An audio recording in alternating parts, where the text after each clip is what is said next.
Greetings all, and welcome to the 14th episode of the V.T.P, or the Veteran Trainer's Perspective. Today, we are going to be taking a look at something that seems simple enough to understand, but otherwise has some important ramifications towards how we see and interact with Pokemon from both a real-world perspective and in-game. Today, we are going to be taking a look at Pokemon heights and weights, and seeing how the way we see and treat them has a profound effect on the scale at which we see and interact with Pokemon as a whole. The size of a Pokemon might not always be the most important attribute of them to consider in and out of battle and other activities, but just as with humans, there are important factors when it comes to really visualizing their size and how they can interact with the world of Pokemon. Some are small and light and could easily fit in someone's purse like a small dog. Others are so large and heavy that trying to move them around in public can be difficult and a danger to others nearby. This information helps to give a sense of scale to these special creatures, and in turn makes it possible to visualize their existence in the world that they live in, and in turn help to make them come alive in our imagination. This has been helped in more recent adaptations like Pokemon Go, and in turn serves as one of the most fundamental aspects of Pokemon as a whole when it comes to understanding where they come from and at what scale they exist compared to humans. Obviously, this all means that Pokemon heights, at the very least, are designed to give a sense of scale for humans in comparing and seeing just how large these creatures truly are.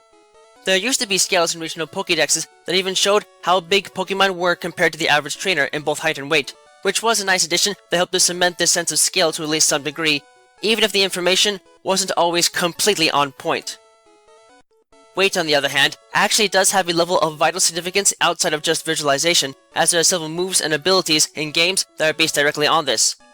The attacks Low Kick and Grass Knot are more powerful the heavier an opponent is, the Heavy Slam and Heat Crash attacks are stronger the lighter the opponent is compared to the user, and the Light Metal and Heavy Metal abilities affect the overall mass of Pokemon in possession of them when involved in either of those four moves just listed.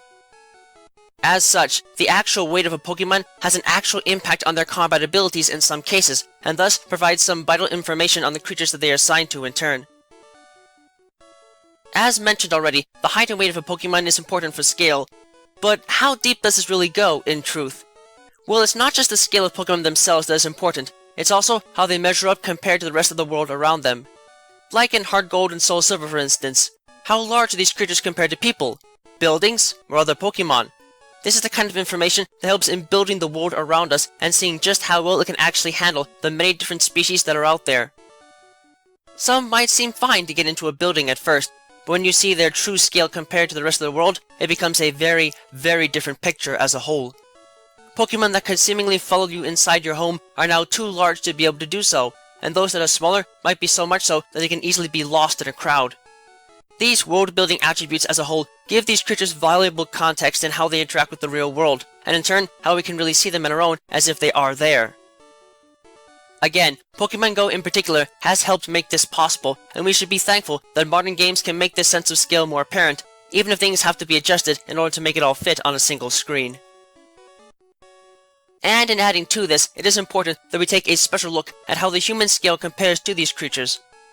Understanding how these individuals truly size up gives some context as to how large the Pokemon or trainers really are compared to themselves, and gives a feeling of real-world comparison to it all, in turn making it possible for us humans to make their forms more tangible and real in our minds. If we know exactly how tall a Pokemon is, we can then see where they really measure up compared to us. Are they smaller than us, so small that we can carry them around in our backpacks if we want to? Or are they so tall that it would make more sense for us to try and ride them instead? What about weight? Do they weigh less than us, perhaps enough so that we can actually carry them around like pets and just have fun with them? Or, on the other hand, are they so heavy that they could easily crush us if we are uncareful around them and prove to be a health hazard to our forms? These are all important things to consider when being a trainer, and you need to have a good idea where we measure up compared to our Pokemon so we know exactly what we can and cannot handle in a real-life scenario with these special creatures. So, now that we've established the importance of knowing the true height and weight of these creatures, let's then take a look at some of the more interesting aspects of how these two variables are changed and altered in the games, and what this means for a real-world understanding and analysis of these creatures. First, let's look at something that honestly makes no sense in the real world, and physically, sadly, just doesn't make a whole lot of sense at all. Evolution. When most Pokemon evolve, their overall dimensions of height and weight change most of the time, and while this can be seen to be akin to just growing up in a short period of time, it does present some issues. Shout out to Austin from Game Theory on this one, as he took a very in-depth look at the evolution process in regards to these two factors, and looking at Magikarp alone, the numbers are staggering as to what would be needed for these creatures to legitimately evolve into Gyarados, and suffice to say, it just isn't realistic in the slightest. Now, it could be said that this is merely an exaggeration on the part of the games, but it nonetheless provides a conundrum that makes it difficult to understand how these variables change in time. This is especially the case with Pokémon that can go from being very small to very large in either of both of these factors with only a single change in evolution, and it can be even made more complicated in cases where these factors may actually change for the opposite, as is the case for Gloom when they evolve into Blossom. As such, when it comes to looking at Pokémon realistically, these two factors sadly cannot be counted upon for an accurate representation of how these creatures would grow and develop naturally, and since Pokémon don't usually grow and develop in a fashion that is considered naturally gradual, minus some bug-type Pokémon families among others, it leaves these factors at odds with what the real world can actually support. It is also important to note that, while these two factors might seem simple enough to understand and set for Pokémon, there is a serious problem regarding the overall limits to these values. With height and weight, it might not seem like it at first, but there are actual limits to the number of values of these two factors. Though, oddly enough, where these limits lay at the most impossible state are on the opposite ends of the scale compared to the two different factors. On one hand, in looking at height, there is definitely a soft limit to how large a Pokémon can be. Wailord is one of the largest at 40 feet in length, but a lot of whale species in the real world can more than exceed that value, so as large as Wailord actually look, compared to real-world whales, they are by far not the largest out there. Moreover though, there is what seems to be a very hard limit to how small a Pokémon can get, and this comes down to the numerical metric values used for describing these creatures. Specifically, there is a limit that Pokémon cannot be below 0.1 meters tall, or about 4 inches tall, as Pokémon like Joltik set the example of this limit. On the other hand, when it comes to weight, the limit that can be seen here is again at both ends, but more strongly focused on the upper limit. Again, due to the numerical limits present, there is a minimum weight that can be accomplished, held by Pokémon like Ghastly and Haunter, but the biggest discrepancies occur at the upper end, as there is a limit of just under 1,000 kilograms for the sake of game mechanics, and this is a problem because it makes a lot of the heavier Pokémon a lot lighter than they really should be. As a great example, let's go back to Wailord for a second. Because of their general dimensions and their actual weight, in terms of density, it makes these creatures actually lighter than standard air, which really doesn't make any sense from a real-world perspective. Snorlax is another great example, as while it is meant to be one of the heaviest Pokémon known, compared to real-world creatures like elephants, they are comparative lightweights and don't even weigh a single metric ton, while the average weight of elephants can measure several tons or more. Even the heaviest of Pokémon, Celesteela, only come in a bit under a metric ton, and since they are incredibly tall and built almost entirely out of some sort of metal, it makes no sense for them to weigh as little as they do in comparison to what they would actually weigh in the real world. These discrepancies sadly set a note that, while the heights and weights of most Pokémon in the middle of these numerical scales are probably somewhat trustworthy to at least some extent, at the end of these scales there is some trouble to be found, and while the limits might not always prove to be a significant issue, the upper limits for weight at the very least are highly skeptical and make these values on the part of the scale more than unreliable for a real-world understanding of the scale with these creatures.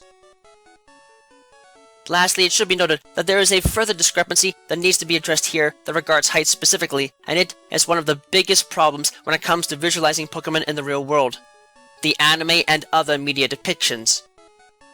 As many of you have probably noticed by now, there are a lot of Pokémon that seem larger or smaller in the anime and other media than they really are, and this often leads to confusion in regards to what the numbers say and what the rest of the world sees when they imagine these creatures. One good example of exaggeration can be seen in Charizard, as while the creature looks to be quite large in the anime, especially compared to the trainers they are often near, these creatures aren't even quite 5 feet in height, so many young trainers may match or even exceed the true height of these beasts. Likewise, on the other end of the scale, we have one of my all-time favorite Pokémon, Hypno. In the anime in particular, these creatures are depicted as being fairly small in height, but in reality, they are quite large, over 5 feet tall, making them even taller than Charizard and much more comparable to the height of a human than many other species of Pokémon.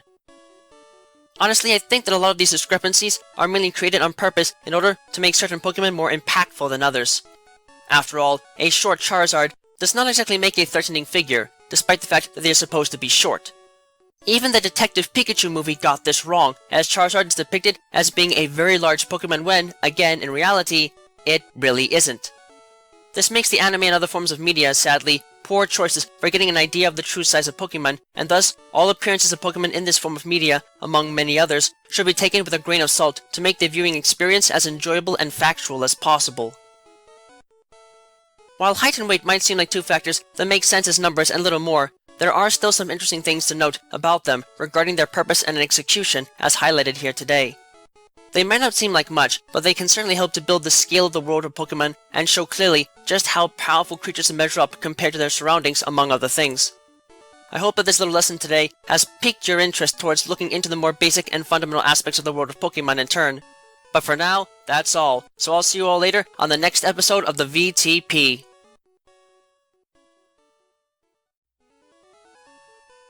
Thank you all for watching this video. It is always an honor to be able to speak with you all on the subject of Pokemon in a way that brings me great joy and happiness in my work. If you would like to keep tabs on past and future work, click that subscribe button, check out my work on DeviantArt, and don't be shy about following me on Twitter, where you can find pertinent announcements on upcoming work before it is officially posted. Links to both can be found in the video description. If you would like to support my work and help Miguel and I continue to produce more content for you and improve upon our presentation, please visit us at my Patreon page, which you can also find a link to in the video description. Yeah, no. With that, I thank you for watching and I wish you well.